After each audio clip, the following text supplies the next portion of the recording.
Good to go. Hey, welcome to Good News Internet Radio. I am Jimmy the Gooch with my sidekick Smitty. What's up, man?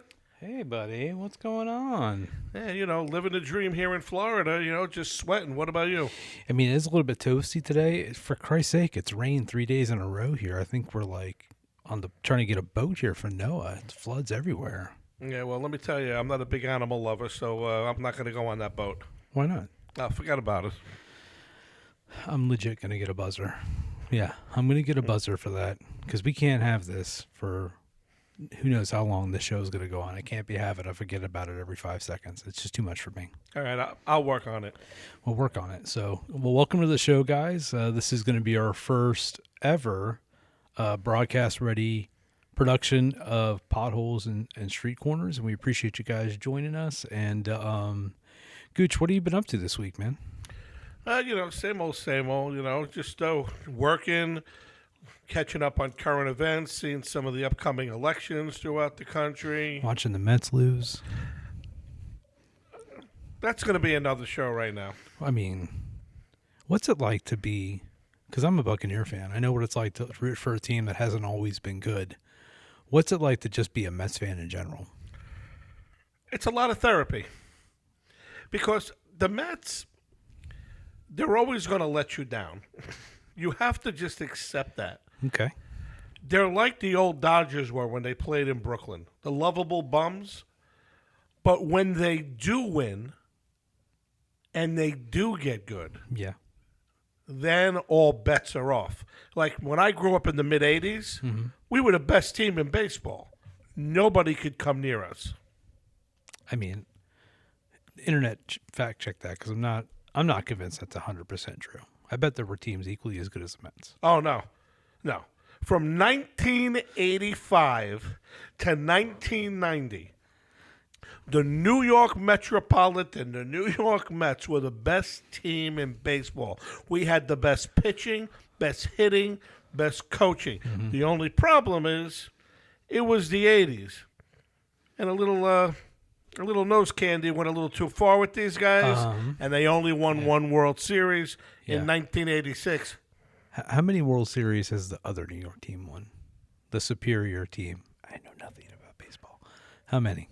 First off, you can't compare because the Yankees have been around, and most of their World Series wins, although it is tremendous, was my father wasn't even born yet. Yeah, but championships never die. I understand that. So I think in your head also you're stuck in that era when the Mets were great, right? And that's kind of what I think we're going to talk about a little bit today. So Florida, as you guys may or may not know, is where we are. We're in the Gulf Coast, the Gulf of America coast of Florida here. And we're in the Tampa Bay region, which is plentiful in things like over-construction, food, too many people, just in general. Like I said, it's wild out there. And I thought maybe we touch a little bit on something that I think a lot of people can relate to, and that is the quality of the food here in comparison to what you get in the city, right? Oh, right. So we, as Floridians, enjoy almost no food that has been native to our homeland of Florida. Everything, especially here in the Tampa region, and take offense to this if you must, because I don't really care. There's nothing original here. It's all from somewhere else, whether it's the, Japanese hibachi food or pizza or bagels. We can go on about bagels. Shout out to, Vito Rose Bagel Shop. You guys are amazing. I freaking love your bagels, and so does my daughter. And I know you got a gripe with that, so we're going to talk about that too. But so before the show today, I went online and I looked up basically the top 5 Italian restaurants in and around Tampa Bay, and none of them I've ever heard of before. I don't know if you've ever been to some of these places that, I probably can't even pronounce. What's your favorite Italian food stop? Whether it's, let's start with the basics. Where do you get a good hot dog at? A good hot dog? Yeah, not Sam's Club. No, absolutely not. Yeah. To be honest with you, there's a place down by Hudson Beach. I forget the name of it, but it's a Chicago place. It's not even a New York place. They have the authentic Chicago hot dogs, and that would probably be the best place to go. There's no Nathan's here. There's no hot dog vendors with the Sabret hot dogs, so you're not going to get any of them. There's nobody with hot pretzels. There's no Bialys. There's no Knishes. No Hebrew National. So like you're talking like basically those are all categories of street food too, like hot pretzels and stuff like that. Nathan's, Sabret's. There's not. I mean, obviously you have the world famous Nathan's on Coney Island. Yep, Am I right? Coney okay. Island, Oh, yep. look, I got something right. How about that? You know what? I'll tell you a fun story about that real quick. Yeah. So many moons ago, when I was a very young boy, and you're going to remember this because you were here and there. There used to be a Nathan's inside of Tampa International Airport. Yes. This is obviously pre 9/11 when you could go visit the airport like it was a mall. You could go and spend the day. I remember distinctly my father, who was a New Yorker for sure, said the best place to get a hot dog anywhere in Tampa at the time, we're talking the late 80s, early 90s, was to go to the airport. And I kind of like, I think my initial thought in that was like, great, we're going to the airport. Let's go see some planes and stuff like that. But we would go and we would visit. We go, I think it was Terminal B, Airside B. You go over and they had a Nathan's, and it had the hot dogs, it had the little French fries and all that kind of stuff. And to this day, I can still, taste it is probably not the right word, but it's one of my favorite memories I have with my father. For everybody out there, because you're new and you don't know us, my father died a number of years ago. It's 17 years ago now, which is absolutely crazy. Yeah, because Leo is going to be 17. So, 17 years ago, he's been gone. And when I was a young man, probably no more than 8 or 10, we would take those trips down there, often enough to where it made an impression in my mind. And then, of course, 9/11 happened, and you can't do any of that stuff anymore. But that was, I probably to this day, I've had Nathan's a few times here and there. You find a vendor or whatever it is. But nothing like the snap of getting it from whatever they did, whether it was like a legitimate franchise Nathan's that they knew what they were doing. Of course, shocker, you know this, I've never been to the city. I've never bothered to go to New York. So I'm just assuming that the Nathan's and Tampa International at the time was one of the better places to go. My favorite Nathan story, and it really even wasn't about me. My grandmother and grandfather, they came off the boat from Italy. Mm-hmm. They were immigrants. They had to learn how to speak English. And my grandfather was from Bari, Italy. My grandmother was a very simple lady, and she loved Nathan's hot dogs. Okay. Loved. There's something to be said about the pureness of a really good hot dog. Oh, sure. Absolutely. Absolutely. It's not complicated. You don't have to put too much stuff on it. I like a little ketchup on my hot dog. Maybe a little onions or something like that every once in a while. But there's something simplistic about just a dirty water dog, Absolutely. Well, one day I remember as a kid, my grandfather says, get in the car. And he tells my grandmother, he goes, babe, I got a surprise for you. And my grandfather wasn't the type of guy that brought my grandmother expensive gifts or jewelry. It was really very simple things. And we get in the car, and the next thing you know, we're pulling up, and we are approaching Coney Island. And my grandmother's face lit up like she just won the lottery. She looked at my grandfather. She says, oh, Jimmy, you took me to Nathan's, and we would have the hot dogs with the fries and the large soda, walk around Coney Island. She was so happy. I could still see her face. God rest her soul. That's incredible. I mean, there's so many shared, people, the only other thing that I can think of, I don't even know if maybe music. People associate really good food with really good memories a lot of times. It's a lot of that, like I just said, you said that story. I talked about my father and the times that we went. Those things are core memories directly attached to food. Now, having said that, Florida doesn't have a lot of memorable food. If I'm going to be honest, like I think I've only been to maybe 2 or 3 restaurants where I was like, man, and maybe I'm not traveling in the right circles, or maybe I'm not spending enough money when I go in places. I don't know. but I have never been to a restaurant and been blown away, to where it made a lifelong lasting impression. Well, there are a few. Okay. And the bad part is I'm horrible with names. But my favorite Italian place to go to is actually in Tarpon Springs in Greektown. There's a place there called JoJo's Diner. And it's no diner. The prices are good.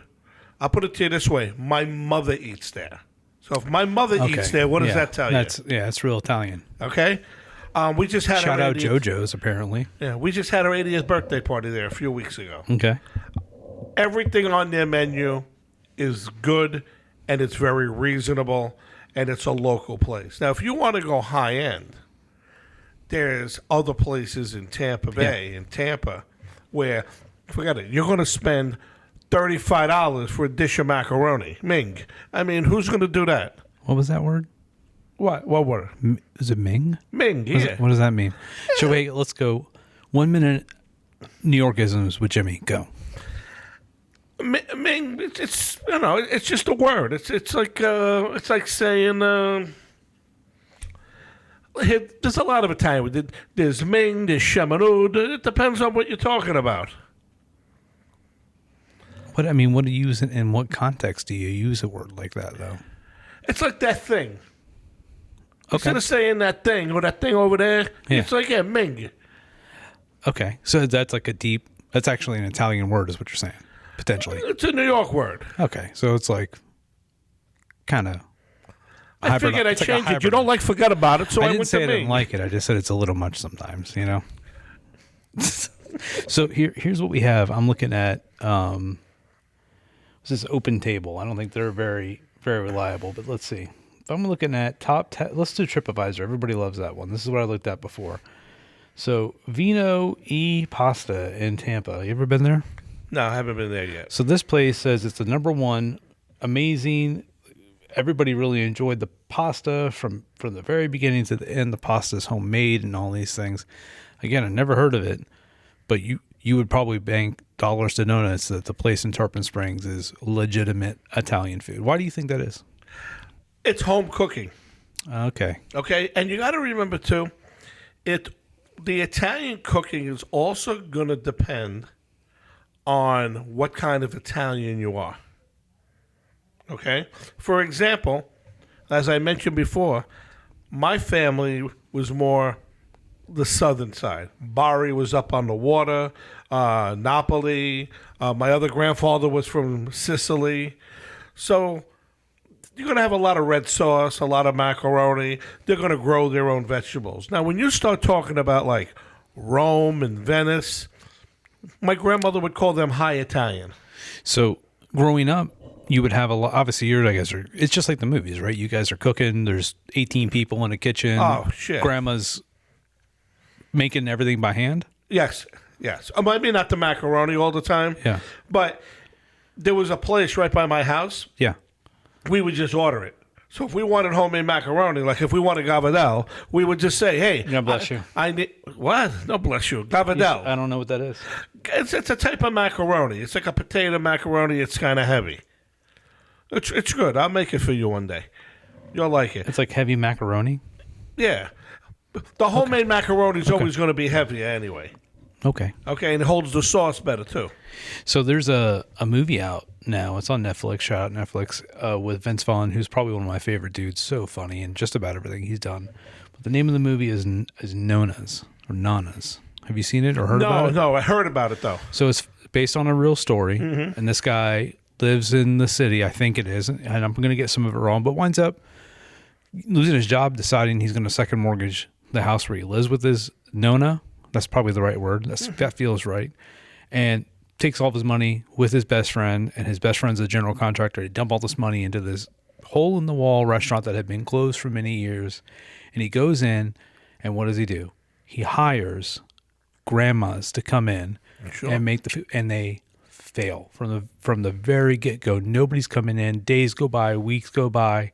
They get a couple of takeout orders, but the Nonas are in there, and they're fighting over who's got the best pasta and who's got this and who's got that. I thought being a non-Italian person, never growing up in an Italian, household. My wife partially, with her half of her family was, but she's like, this is what it was like sometimes when my grandma would come and she's like, we're making sauce, and they would go and they would make it from basically nothing.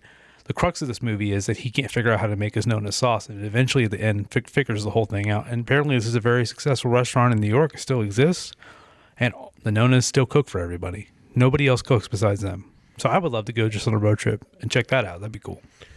The hole-in-the-wall places in New York are the best. They are the best. There's actually a place in Tampa down the block from Burns. I went by it one time about 2:30 in the morning, and it was open.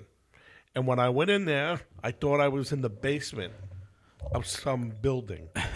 The walls were painted over 14 times, and the food was fantastic.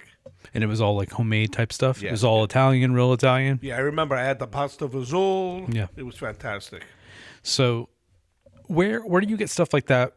Like, how do you do that? Like, what like you said, again, the place in Tarpon, you're, again, assuming that, hey now, hey. Sorry about that. They may be making stuff by hand, which is getting that authentic Italian. Now, we talked a little bit about how like food is directly attached to memories and all this stuff. Growing up in New York, like you did, up until you were a young man, do you associate a lot of your good times on the streets with good times at your house for food, good times at your friend's house for food? Was it like the crux of your day? Yeah, it really was. So would you go jump around people's houses? So who's having dinner at 4? Who's having dinner at 5? Absolutely. And the best part is depending on where everybody was from, where their families were from. In the city, up and down? No, from Italy. Oh, okay, gotcha. So you would go, like, if I went to Tony Tone's house. Tony Tone, his family came from Rome. They were high Italian.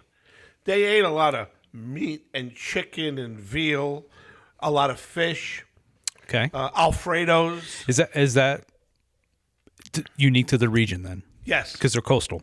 absolutely. Okay. So, and everybody eats at different times. So, like on Sundays, my grandmother ate at 2:00. Yeah. My aunt upstairs ate at 3. We ate at 5. So most of the day I stayed home on Sundays. Yeah. But in between, you walk outside my house in Queens, all you could smell is garlic for miles. And you just pick a house. Even if it's not even a friend's house, say it's one of your neighbors. You knock on the door. Hey, Mrs. Redente, how you doing? Hey, little Jimmy, como se got? Hey, you come in, you have a dish of macaroni. Little macaroni, a little dipping, little sauce. Oh yeah, the little- Italian some nice- bread when some they're nice stirring bread. it. Yeah. That makes a tear to my eye. Yeah. You Memories. miss it. You miss it. I do. It's my heritage. It's my people. I mean, not for nothing. We taught the world to eat. Well, yeah, I would definitely say that's accurate. Yeah. So tell me about that. Like growing up as you did in the basically late 60s, early 70s, and then teenager into the 80s, right? Was that a consistent thing, or was it more prominent, would you say, as a young man, preteen, out in the street playing baseball or whatever you're playing?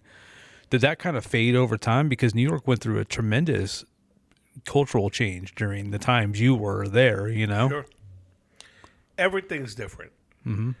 Everything was consistent in the 70s and the 80s. Yeah. Like clockwork. You ate at a certain time. You knew when to be home. Even when you hung out with your boys on the corner with your crew, you knew what time. Of course, there was always one that was always late, but you knew where to be, when to do it, how to do it. It's like and that clockwork. was everything. Yeah. Now like it's clockwork. you got the phones, Yeah. technology. Kids don't hang out on corners no more. Nobody watches the neighborhood Yeah. to make sure the wrong element doesn't come in. Yeah. What do you mean by that? Just Wrong element. criminals. Okay. I just want to clarify, there's a lot of listening people out there potentially. We don't know what kind of wrong element you're talking about, Well, we want to keep crime down. Like where I grew up in Whitestone, Yep. I'm on the Whitestone page on Facebook, and they've actually had some problems there. Some carjackings I heard and things like that. That didn't happen very often when I lived in Whitestone, Queens, because everybody watched everybody. And then everything's a neighborhood. Right. You stay inside your neighborhood and you guard it with your life. Even if you don't like your neighbor, you see somebody suspicious, you're like, hey, what are you doing? Why are you looking at that car? Well, now you're afraid to get sued, you know? Nah, I would be worried. Well, me, you know now, me, I don't care. now though, people that are living in those areas now, there's probably some of the stragglers and some of the guys that are probably still like you. I'm sure you got friends that still live there, and they remember like you do. But like you said, things have changed so much. I mean, I'm the last my age. I'm 41. My age is the last generation that did not directly grow up with a handheld device. We had games, we had stuff, but even when we played like Nintendo or something like that, it was a group event. You went over, you were going to your friend's house to play Mario Kart or something like that. Sure. All this stuff. And listen, there are pros and cons to this kind of thing because my boys, they play online, they do all this. They've got this great community of friends. We never have to worry. Like, I make a lot of jokes about it, but I would much rather know that my son is at home on a Friday night playing online with his friends than out doing something he shouldn't be doing, especially in today's world, because there are so many people that are out to get you or hurt you or make your life even worse than it is. But in some ways, I think that what they have now is as close as what you may have had back then, because we ran the streets a little bit, but not much. We go a couple blocks here or there, and famously, my best friend Mark was the one that wandered the most. He had a pager before everybody else did, because his mother would call him Mark from five houses away, and if he didn't hear her, because they're there, talk about New Yorkers. Mark's parents are just straight New Yorkers, you know, and then in the 90s, it was like they still just got here, you know what I mean? So It was like growing up with a couple people from Queens or wherever they were from. I don't even know. But yeah, he wandered the streets. But now these kids are online. I wish that we could do something to bring back that sense of community. And the closest thing that I've experienced to that recently is like we've played sports and football, and that's really good. That community, that sense of friendship, be good, but it doesn't typically last either. You've got friends that you've had for 40 plus years now. Sure, absolutely. You know, it's funny too. Or 50 even, really. Yeah. Well, Yeah. like I know Mark about 45 years, and I know Tony Tone. He's got to be at least. I know him. Shout since out the fourth Tony grade. Tone. Shout out Tony Tone. I'm gonna tag him in the comments here. Tony Tone. Yeah. But you know what's funny? When I was living with my grandparents in New York, Yeah. I remember one night my father from Florida Uh-huh. called to check up on me. And This is when let me just see timeline. You left. You came here for a little bit, right, came here, and then boom, back to New York. New York. Right, and then I came back in the late 80s. Yeah. So for the brief time, a couple of years I was up there, my Yeah. mother called one night, and it was about 9 o'clock, 9:30, and she asked my grandmother, she was like, where's Jimmy? My grandmother always knew where I was. She goes, he's on the corner on 149th Street Yeah. by the handball courts, and he'll be there till probably 3:30 in the morning with his friends. Yeah. Because And that's where you were, Well, ish. Memorial Field, Uh huh. that corner of the handball courts, that was my corner. That's where me and my boys hung out. There were different parts of the park, but that was ours. And that's where I met Dee Dee Ramone. Who? You know the Ramones? Yeah. Oh, I was friends with Dee Dee Ramone.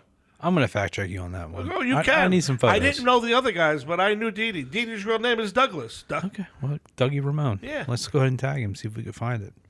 But anyway, Yeah. yeah, we met them. Well, how'd you meet him? Well, it was funny because I gotta hear the story. we were hanging out, and some of my friends were entrepreneurs on the corner.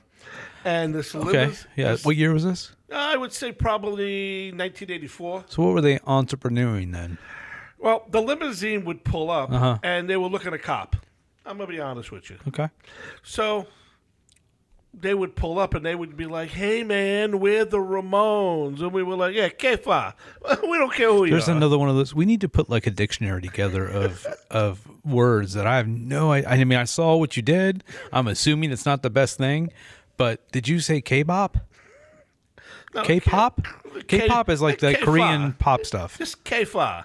Like, Okay. we don't care. Okay. We're not impressed. Okay. You know. All right. So, You say yeah, so. so my, not me, but the Because you were impressed. Yeah, well, people I knew, they Okay. had whatever they were looking for, and Little booger sugar.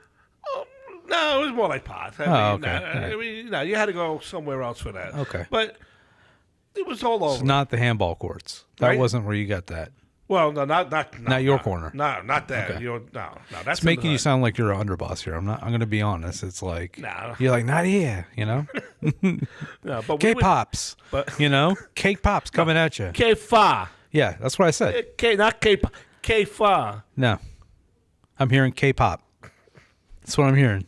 Or Cake Pop even. Okay, moving on. So, not impressed. Some people were not impressed. However, little Jimmy is going, oh my God. I'm like, Yeah. you guys don't know. I go, that's the Ramones. It's really the Ramones, not just some guy. So I bumped into Dee Dee Mm-hmm. one other time, and we got to be friends a little bit. Is he from the neighborhood? He's from Bayside, which is right next to Whitestone. Okay. So they were, like I said, but again, I don't want to exaggerate the story. I never met the other guys in the band. It wasn't like I was backstage. I would hang out with him periodically. Yeah. Well, let's leave it on that real quick. Let's take a little 2-minute break, and we'll be right back, and we'll do a quick word from our sponsors. Thanks. We'll be back. Imagine a place where encouragement isn't just a word, it's a way of life.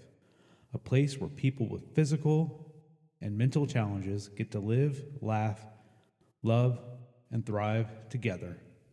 That's the Angelus, a warm, welcoming community where friendships are built, dreams are encouraged, and every day is a chance to shine. But here's the thing. This magical place runs on more than just good vibes. It runs on people like you. Whether you've got a talent to share, a green thumb for gardening, or just a big old heart for helping, there's a spot for you here.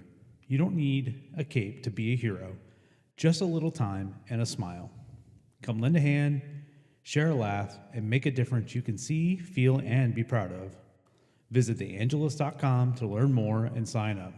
The Angelus, where ability shines and volunteers make it sparkle. All right, welcome back to Potholes and Street Corners. We left off with the Gooch maybe knows a Ramon. So he was from the neighborhood or whatever it was. Sure. Yeah, and you guys bumped into each other a few times. So what was that like? Like you're what are you, like 17? Yeah, 17 to 18. 17, 18 years. So you're a young man trying to make his way in the tough city, you know, trying to figure out life. Is this before or after you were doing like your bartending and stuff like that? In between, because I was bartending when I was underage, because Right. I looked older. Yeah. Because when they asked me for ID, Yeah. the driver's license back then in New York didn't have a picture. Didn't picture. Yeah, right. So I had a fake ID. Mm-hmm. I'll never forget it. The name on the ID was Michael Himmel, Okay. 3221 Bayside Avenue, Oh Bayside, God. New York. Shout out to Michael Himmel. Yeah. Well, it's funny because, you know, we didn't have, again, it's like these generational alliances where things are very similar because you had a group of friends you hung out with. I had a group of friends that my two best friends are still my two best friends. And then my kids' generation, they kind of have the same thing. It's freaking digital now, though. It's so weird to me. And they don't have like going back to the food and the community and going around and stuff like that. We even had that. Like we would go over to Richie's house, or we would go to. I mean, my mother used to be able to cook. I don't know if you remember. She wasn't too bad at it, you know. So she Pot roast. Oh, my well, God. Grandpa made the Oh, pot yeah. roast. You know, I still can't figure out that recipe. Linda makes it good. Does she? Your sister does. Maybe believe it or not. maybe she'll give me the recipe because she's probably got it. She does. Because it was probably his grandfather's wife's recipe if I had to guess, because it was real Mick. Yeah. It was real Irish. You know what? The secret ingredient might have been a little splash of something. You know what I mean? For all I know. All I know is after I ate it, I had to go to an AA meeting. No. Yeah. So shout out to alcohol infused food. But we we try to do that now at our house. So we have this food is amazing. We try to associate everything. I feel like if you come to our house and you're my kids' friends and you want to spend the weekend, I better have enough food to feed everybody, right? Mm-hmm. And Miranda, my wife, is first of all a saint, a complete saint for putting up with me. She is, okay. And second, God, she freaking cook. Oh my God! I mean, we're talking. Leo's got a really good friend His name is Cameron, and he comes over just for the food. I swear to God, he does. Because we'll make smash burgers, and we're not making cutlet right now because we're on this diet, trying not to be so, bad with our foods. But she'll make Italian chicken cutlet. My mother made Southern chicken cutlet, which is not gonna love you, Mama, but it's not the same as a good, fresh Italian cutlet. And I like mine a little burned. Personally, I like a little crispy, A little crispy at the end there. Oh, yeah. Thin and crispy. It's Tony how I like 'em. likes them that way, too. Oh, God, it's so good. But, we like to feel we like our children's friends to feel like they're part of the extended family. Mm-hmm. And I hope that still goes on in other people's houses. I don't know that it does, because food is so important from the cavemen up. Food has been the thing that brought people together, even like you said, even if you didn't know somebody. Feed your neighbor. You know what I mean? Oh, yeah. So, it's what's crazy. If you remember when my daughter Gianna, when she was small, we were the house where all the kids always were. So I did that for a few reasons. One, I'd be able to see her friends, the type of people she was hanging out with. So it was worth it for me to spend an extra $100 or $200 a month to have snacks for the kids. Sure. Plus, I got to meet her parents, the kids' parents. Right. So if any of their parents had any bad habits that I didn't like, I cut that vine immediately. I tell you, I've very recently, not because of the parent necessarily, but because the way the child behaved when he was not with his parents. Mm-hmm. Completely and totally different. We have, like, I don't know, maybe we're crazy parents. I don't know. We like our kids to associate with people that we hope, like what's that saying, is you are who you surround yourself with, right? Mm-hmm. So you can't make judgments about young kids because they're so impressionable still, right? You look at how they behave when they're with their parents, and then you get them in a social setting where they're not with their parent and they act completely different. You got to go, what the heck's going on here, And our middle child had a really good friend. He was like, oh, he's my friend. We met at school and like all this stuff. And Miranda spent a little bit of time with them outside doing other stuff. And then it was finally like, Ollie wanted to do a birthday thing in his house. We had the kid over. And he was just like, it wasn't like he was outright disrespectful to us, but it was like enough to where I was like, hey, we don't play those kinds of games in my house. I'm not a strict dad. I'm a nice dad. Hey, come over, let's play. I'll jump up video games with you guys, sure, whatever. But I have a limit, Sure. And when I say, hey, let's not be, basically messing around in the car, doing whatever stuff that can potentially be dangerous while somebody is driving, or snickering when something's not supposed to be funny, there's a level of respect that I expect, right? And again, maybe it's because I am genuinely nice, but I'm like, I'll go from, hey, what's going on, to y'all better be listening up right now, And Ollie's got two other friends that know when I say this is it, I'm not the one. Like, I'm not the one. I'll take you home. I will. I'll put everybody else where they want to go. You and I will have a quiet ride back to your house where I will tell your parents everything was fine. It's time for them to be home. That's the worst thing you can say to a parent. Why are you home early? No reason. He was fine. It was great. Y'all have a good night. See you later. That kid's probably getting something at home. Gianna only had one friend like that. Yeah. When the kids would be over, or she had a couple of girls, and if we went somewhere, I treated them the way I treated my daughter. Right.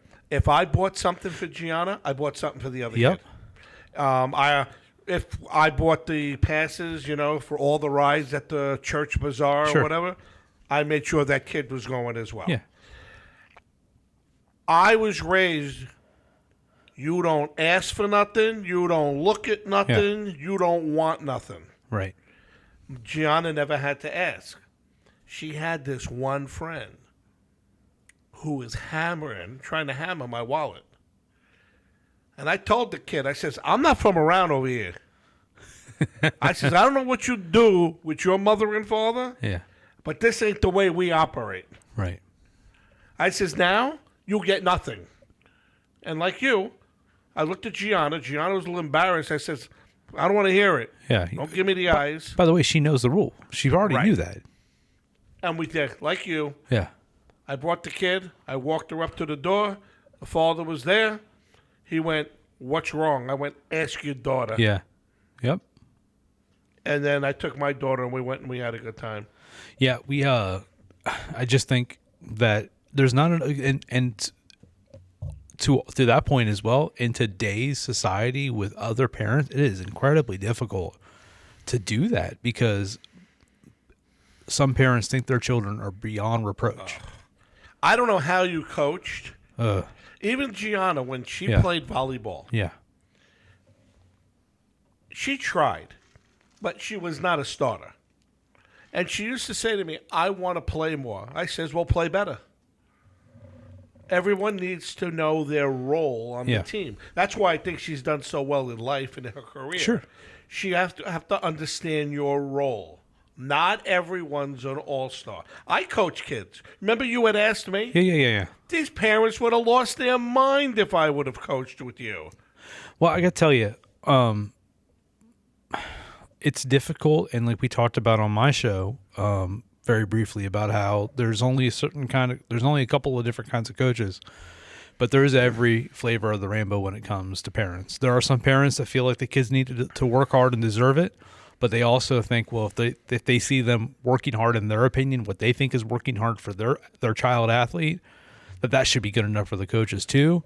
And then there's the parents who are disinterested altogether, and those kids never want to play hard for you. And I'm going to tell you right now, from my experience, which is a number of years now, the kids that have parents that are disinterested are probably the best athletes out there. They just don't care enough. They don't care because they have no sense of self-worth, which is what I want to touch back on. You said a minute ago about making sure, like when you're with Gianna, you did and I mean this from the bottom of my heart, you did a really good job, despite everything that ever happened between you and Linda and all that, which is fine. It happens, people change, right?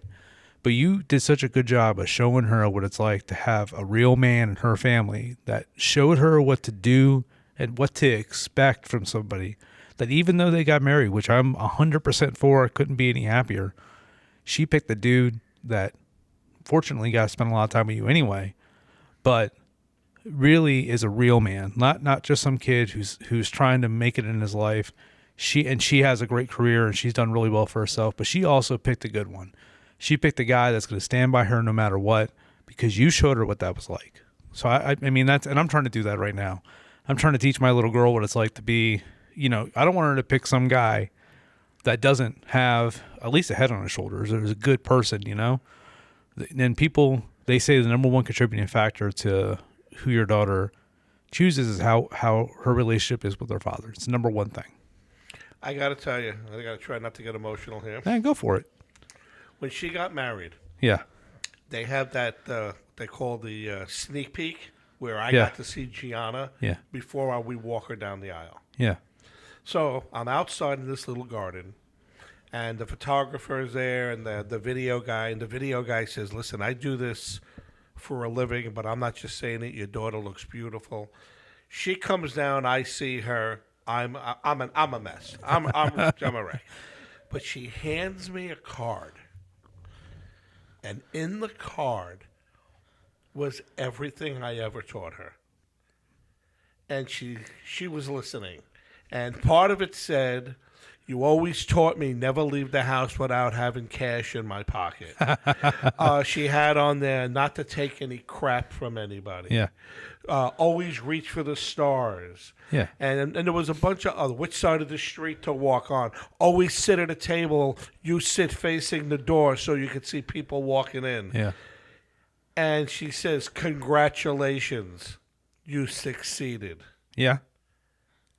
And as a father, you have that made me so happy. And then she went, "And now I want you to walk me down the aisle for the man that I love. But always remember, I loved you first."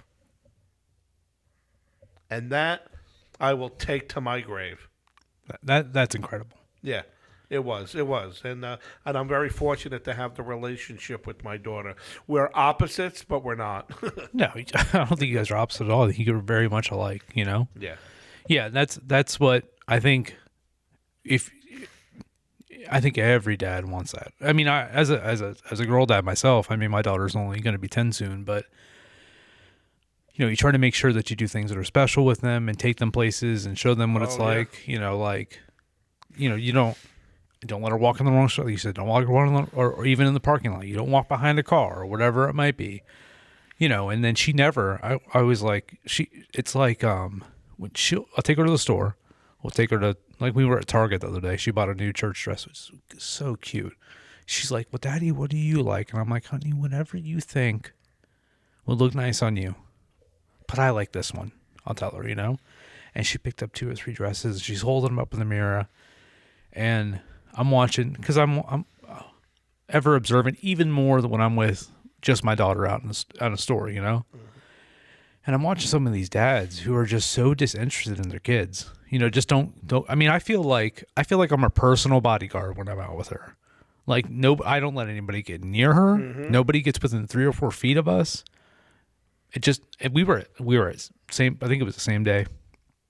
We're at Sam's Club, picking up the weekly $500 grocery haul, which is insane to me. But we're at Sam's Club and we're over there getting pretzels, because it's, again, here we get back to food, right? Like, in addition to going to Nathan's, one of our top spots with me and my dad was freaking Sam's Club, because they had, enormous pretzels and With mustard. Ew. You No. don't put mustard on your Oh, pretzel? no way. Your father did. I don't know.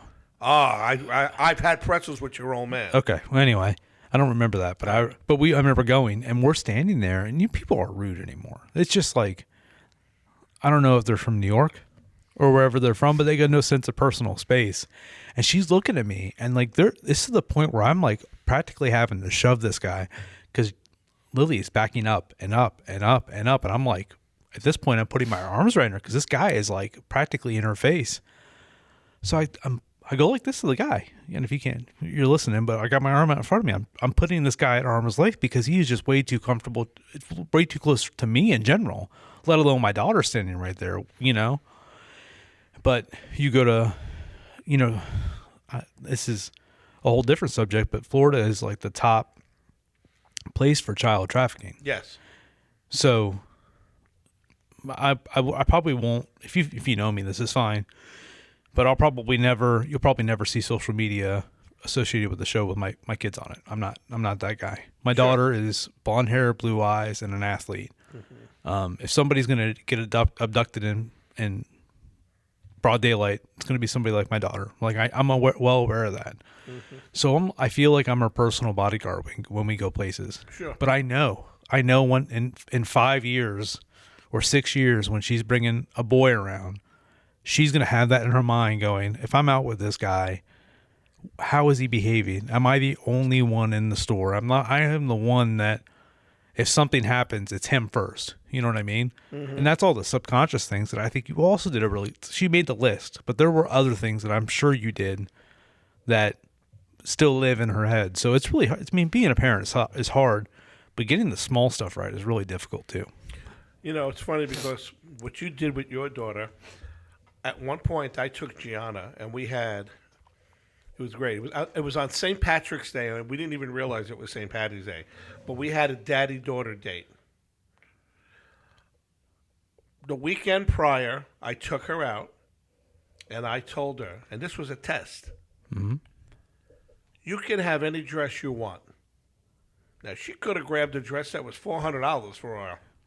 She could have grabbed one that was only $50. She grabbed one in the middle. Boom, she passed that. I also bought her this necklace.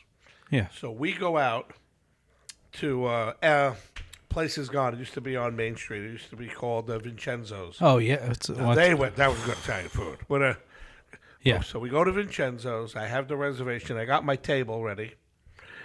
And I go in there, and we sit across from each other. I'm wearing my black pinstripe suit, black shirt, white tie. She's got her dress on. I look at the waiter and I says, bring me 2 glasses of Lambrusco and put both the glasses in front of me. Because I'm going to let her have a glass of wine with me, but I don't want the waiter to get in trouble. Right. So he looks at me and he goes, are you giving one to her? I said, just put it in front of me and let it go. He walked away. I looked at Gianna. I says, what did you learn there? She says, do what my dad says. And we laughed. She had a glass of wine. I had a glass of wine. We had dinner. I gave her the gift. Then we went to Oasis, the Christian coffee shop. Yeah. Again, I don't even realize it's St. Patrick's Day. Yeah. I look like the Duke of Bensonhurst with my black pinstripe suit Oh on. my God. Her dress. We walk in there, and the guy yells out, Happy St. Patrick's Day. Everybody's a little bit Irish. And then looked at me and Gianna and goes, No. except them two. Yeah. But it was a great daddy-daughter date. Yeah. And like what you did with your daughter, Yeah. it is. It's the little things that they will carry and they will put in their heart and hold. Yep. Well, I think to a degree the boys see it too. You know, my 2 boys are older, obviously, and they might give me a little bit of crap about it. Well, she's your princess and all this, but they also see that. Like one day, if they're fortunate enough to have daughters, they're gonna know Absolutely. what to do. You know, hopefully that's the goal, right? And if I'm being honest, I haven't always been that kind of parent. Like, you know, your first kid is like, especially when we were ready. I'm not saying we weren't ready, but we were young. We were in early 20s, you know. So it was. I feel bad sometimes, but he is such. I'm so proud of that kid because he may not. You may not think it, but he is just he just doesn't give us he gives us the problems that you can that are bearable. Sure. You know, it's not like it's actually I feel like it's a lot like Gianna was. I think she gave you issues, but it wasn't like it was not coming home in the middle of the night issues. No. You know? No. So I'll take it any day of the week because being a parent is difficult. But you know, like he's got a good set of friends, back to what we were saying before. And I think they come for the food sometimes, or we go, you know, and when we go to places, I try to make sure that we take care of them too. But they're boys and they eat like crazy, and we go to the movies or whatever it is. I don't want them, because I don't know what their background or situation is. I want to make sure that they have a good time. Just like if we brought, you know, Lily to places with her friends or whatever, we make sure the girls have a good time, you know. And I don't know. I think that's kind of a dying thing. I don't really know any other parents that do that. No. I even remember, too, like some of the things with Gianna. The first time she went to the mall, she wanted to go to the mall with her friends. So I told her, I says, I gave her $100. Mm-hmm. Again, test, how much is she going to spend? And I told her, if you're with your friends and you're in a store and one of them is shoplifting, walk outside. Yeah. I says, keep your mouth shut. You didn't see nothing. Never rat on your friends, but don't be involved. Is that the street lesson from Jimmy? But it's true. I mean, you know, I says, number 2, if someone's with you and they do something wrong and they grab you as well, only say these 3 words. Call my father. Do not give them your name. Do not give them any identification. Do not let them touch you. Yeah. I says, and then I will come down and take care of it.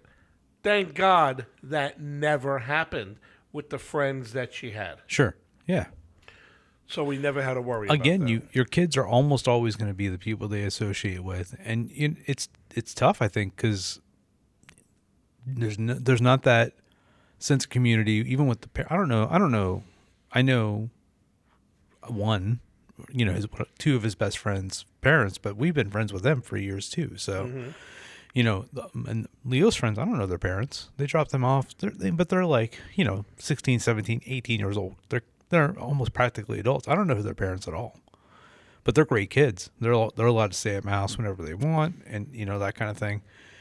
But I will tell you, you know, it's a crazy world. There's just the no sense of community. I think from back to sports, leaving sports was a big thing. We lost out a lot of that. We're hoping that we joined a new church, so hopefully we get a little bit of that sense of community back. But it doesn't exist anymore. We've got some really good friends. We've had you were at the house at the 4th of July. Those are our friends. Those are the people that we would trust, everything that we have with. So we count ourselves lucky to have friends like that. Absolutely. Because a lot of people don't. The thing with it's funny, the thing with the church and the sports, Yeah. if you're going to get involved, you have to go in with mentality, this is for fun. Right. Absolutely. Like when I coached, It was for fun. no. No, it should have been. It wasn't. But keep in mind, I was still a teenager myself. Yeah. This was my speech at the beginning of every football season, and the parents were there. I would get them together, and I would tell the parents to be on the outside circle Yeah. of where the kids were. And I would look at them, and I would say, gentlemen, your mom, dad, aunts, uncles, brothers, sisters, grandparents are all wonderful, wonderful people. And I'm sure you love them very much, and you're going to play hard to make them proud. However, on this football field, you ought to do what I say when I say it, or go play for them. Right from the beginning. And I looked at the parents and I said, the hour of practice, they're mine. Mm-hmm. And thank God we never had any problems with the parents and the kids that everybody had to play. But we had some kids that couldn't even walk straight, and you didn't want them to get hurt either. Right. So you would put them at safety. Yeah. you know. Hope nobody goes deep. Yeah. Which is very unlikely. Right. Yeah, and there's a lot of that still happens, but I would say more and more, especially the last couple of years, there are these like super teams of young athletes. People get bussed in from other parts of the county. And I know it's always been going on, but it seems to be running completely out of control now. But I don't remember if we talked about it or not, but like there's year-round football as it is between all the flag leagues you can be involved in, all the auxiliary tackle programs you can be. Then you have middle school ball, and then you have high school ball. It's just like there's a lot of pressure that comes down on these kids to be continuous athletes. And, I get it. There are some kids that are built for it. There are some kids that are definitely not built for it. And the parents, again, you even try to – everybody has a different definition of what community is too. There's certainly cultural differences when it comes to what a community should be. There's, different ideals when it comes to what you should do as a community leader when it comes to sports and the head of those programs and how they want to develop just the culture of that program. And that dictates almost always how the culture of the parents are too, because if the program has a terrible culture, the parents aren't going to have anything to aspire to. And that's really difficult in today's world when it comes to youth sports. And then, then you have parents mad at other parents. It's crazy. Well, let me tell you something. If you think it's bad with the kids, Yeah. go watch a Friday night church softball league. Oh my God, is it bad? It's bad. First off, you get some teams in there that just shouldn't be there. Yeah. Then you have the teams that most of the guys don't even go to church. Like that was my ministry at one time. But it can get pretty wild. We'll save that for another show. Competitive? But that can get pretty wild. Yeah. Well, that's crazy. So, I think that I wish there was like a movement or I love technology. I'm not saying that by any means because there are so many upsides to it. But I mean, just something as simple as people getting their family around the dinner table again too. Those things all have to come back. And I said this on my show on the Permanent Mark show a couple of weeks ago. We're not, as a nation, we're not having enough kids. It's a big problem. There's a serious, decline in birth rate in America, and a lot of that has to do with kids, pursuing their careers. The good news is that increasingly, birth rates of people that are above the age of 25 are going up, success and stuff like that, because realistically, you're not you're not able to have kids forever, but there has to be some type of, I do hope that there's this next generation coming up that maybe had parents that were my age, that were close enough to your generation, that still had that neighborhood connectivity, and they're building all these, and we can go on about this for hours, but all these master plan communities with, I think that idea is starting to become romanticized again in American culture, having neighbors that as opposed to living in individual homes. But yeah, so we're getting close kind of to the end of our show here. I wanted to, thank, if you guys found us today, I want to say personally for me, thank you for listening, whether you're listening, morning, evening, or night. We're going to have, hopefully some guests on here in the next couple of weeks. I know Gooch is very excited to talk about more New York stuff, talk about the streets, talk about what I really want to talk about next time is the kind of cars you guys drove. Oh, sure. Because I know there was always somebody had something going on with something new and all that stuff. Absolutely. So I'd love to hear about all those old. They even made a movie about my old neighborhood. The movie itself was horrible. Okay. But it's about that, and it's called Cruise. Oh, okay. So there we go. It was in the theaters and everything. Really? I got a kick out of seeing everything in the background. But because it was it filmed in location? Oh, yeah, it was filmed right in Whitestone. Oh, that's cool. Yeah, so we could talk, probably about an hour about that kind of stuff. Yeah, absolutely. So, yeah. So if you like what you hear, be sure to try to find us on the internet. We got ourselves a Facebook, we got ourselves a YouTube, and we have TikTok. We have all the social medias really. So simply just go to your computer and look for at Potholes and Street Corners on Facebook, on TikTok, on YouTube. You're going to find it all. You can listen to the show anytime you want on thegoodnewsnetwork.com. As soon as that comes up, you'll be able to listen to us, I think, anytime. As well as find us on all of our social medias, and we're going to continue to post and, put out news and things like that. And from me, I want to say thanks, guys. Thanks for listening. I hope you like the show. Don't be a stranger. Make sure you comment. Send us, messages on Facebook, Instagram, TikTok, wherever you can find us. Send us messages. We're open for suggestions for content. What do you got? Yeah.